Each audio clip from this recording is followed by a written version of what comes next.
Hi traders, and welcome to the Technical Analysis Market Watch on Friday the 3rd of February. So I've seen some really good moves on the indices and some of the key players in the currency markets this week. And look, it's a non-farm payroll week, so let's see if we can identify any trades for today ahead of non-farm payroll or early into next week when non-farm payroll numbers are out and we really know where we're at.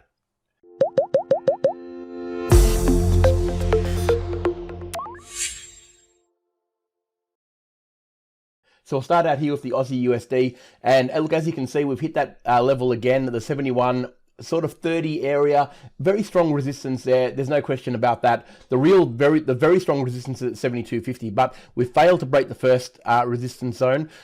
This little pullback is not really a surprise because you would expect that we're going to see a little bit of problems around this point here, especially with the dollar index starting to strengthen again. But what we can certainly expect, if we do get a close above the 71.50, the 72.50 is going to be a pretty reasonable target, and there's not much there in the way of really resistance that's going to stop us from getting there fairly quickly. So I do like the trade up because I think we've got still a very strong level of higher highs and higher lows. There's no question about that. The pattern has been a very orderly pattern all the way up, and if we do get a close above the 71.50 on the daily chart, I think that really opens us up to some pretty good trading next week up to the 72.50.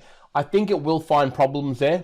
There's no question about that, because that resistance is there right from this point onwards here. So, but in saying that, the scalping opportunities are going to be good.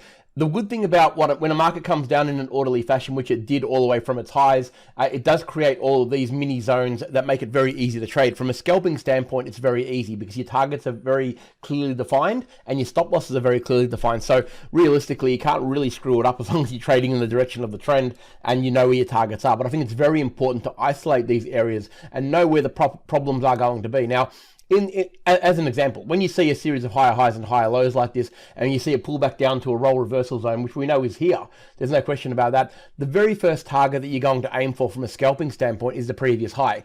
And that one got taken out in the next candle. So it creates a very easy trade. That's like 110, 120 pips, depending on where you got in. So even though this is actually the main target, the 72.50, you're going to have problems here in the first touch. So at the very least, you're going to get there. So, and that's when you're scalping, that's all you really want. So that is your first trade. Now, if it does get up here and break the 71.50, then we're going to start targeting the 72.50 because obviously there's nothing in between that's going to give us too many issues you wouldn't think. So we should be pretty smooth sailing from that point. Now, I wouldn't really be looking for the shorting opportunities on this one until it's actually trading below the 20 moving average. I'm not a big advocate for trading against the trend. So, and we're in a strong trend here. So really, I'd be waiting for the pullbacks and the breaks to the new high, and then we know where we're going.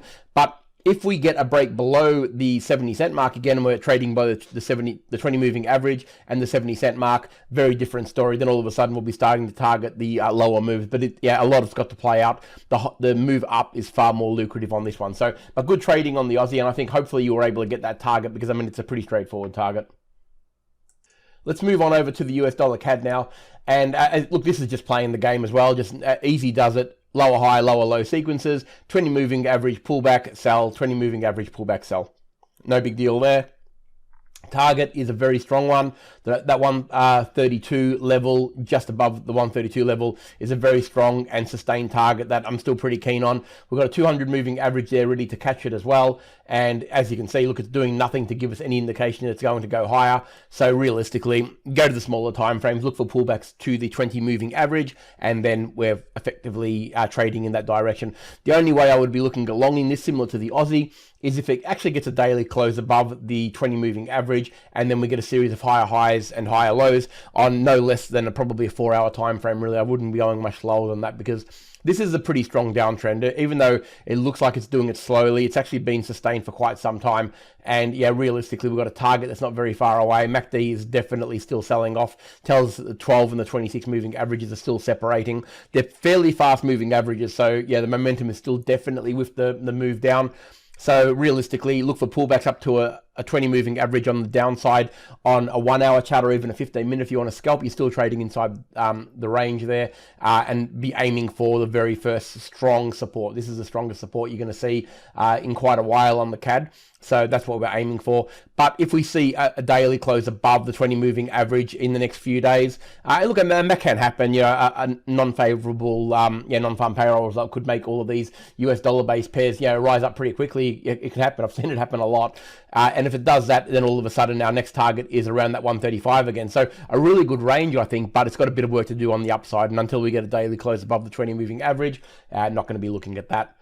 All right, we'll move over to the US dollar yen, and this one's been playing the game nicely as well. Like, yeah, this channel's been in place for a long, long time.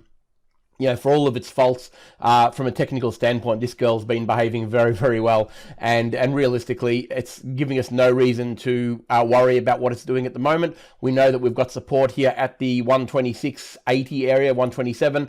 Still a little bit to go to get there, but, you know, the lower highs and lower lows are still in play. There's no question about that. Yeah, this took a little bit longer to actually start shorting. I actually did a Tuesday Market Watch video on this, you know, anticipating this move and pushing it down. It's taking a little bit longer, but it's certainly well on the way now.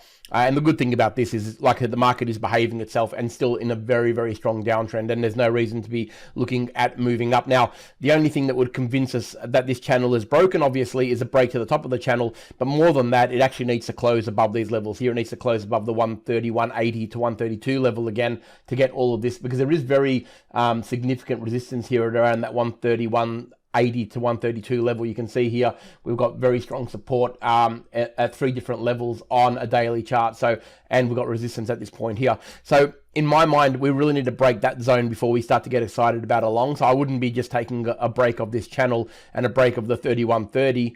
I'd be looking at the 131.80 to 132 before I get excited about going long. And if it does, then obviously the clear target's going to be the 134.60 to 80 area, which is a pretty decent zone to aim for. But it's got a bit of work to do that. But then, of course, you're going to have the lightning bolt that we're looking for to actually make that happen. So that's the easy target here, but the easy trade still, of course, is the short. And if you want to get in on a trade like this, if you're not already in because you may have missed the initial move, just go to the smaller time frames. Look for a 1 hour chart. Look for a pullback to a 20 moving average. I say it every day, week in, week out, and I say it because it works. It's the easiest way to trade in the direction of the trend. Pullbacks to the 20 moving average, and you are set. Okay, so but just keep an eye on this one. Look, MACD's starting to lift a little bit because we've seen a bit of flatness, of course. That tells us that the 12 and the 26 moving averages are getting a little bit closer together because the market has stopped accelerating down over a period of about a week and a half.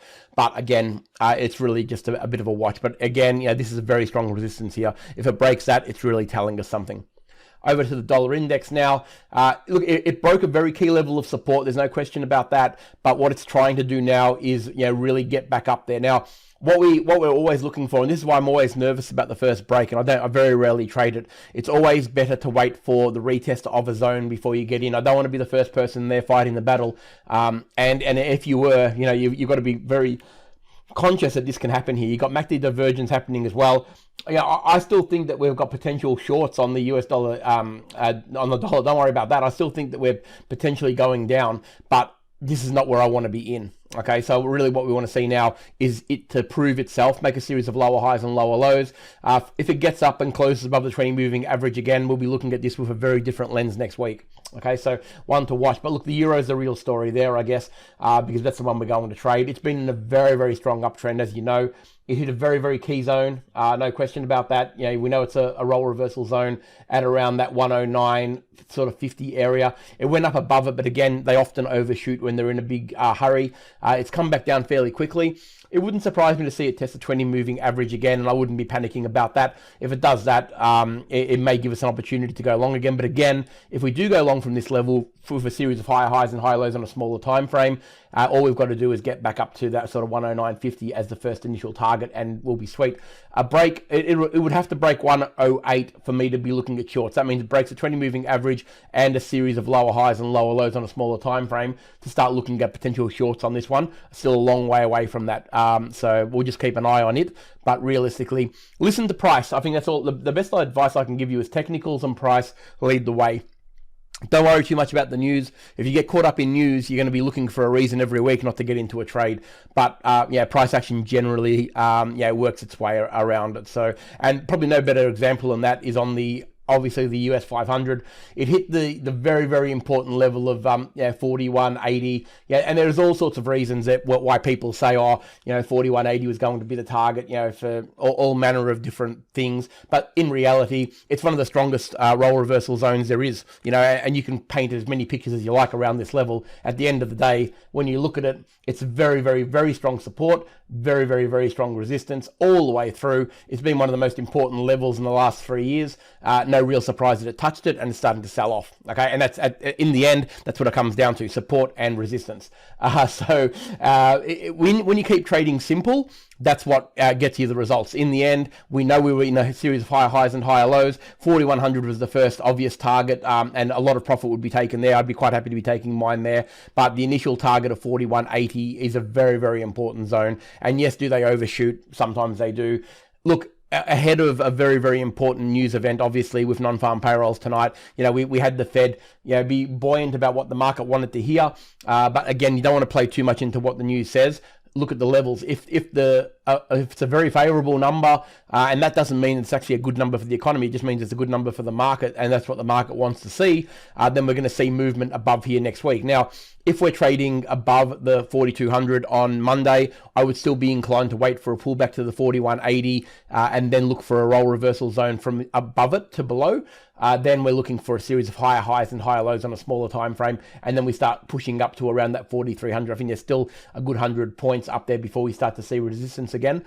But if the number is not as nice as the market would like it, and you start to see a series of lower highs and lower lows on a smaller time frame, or indeed we're trading under the 4180, I'd be cautious about going long on this one, because realistically it's a very, very important zone. You can see why it's so important, so treat it with a lot of care. But let's let the news give us the numbers, and then we'll trade the technicals accordingly. You don't want to be the first one in.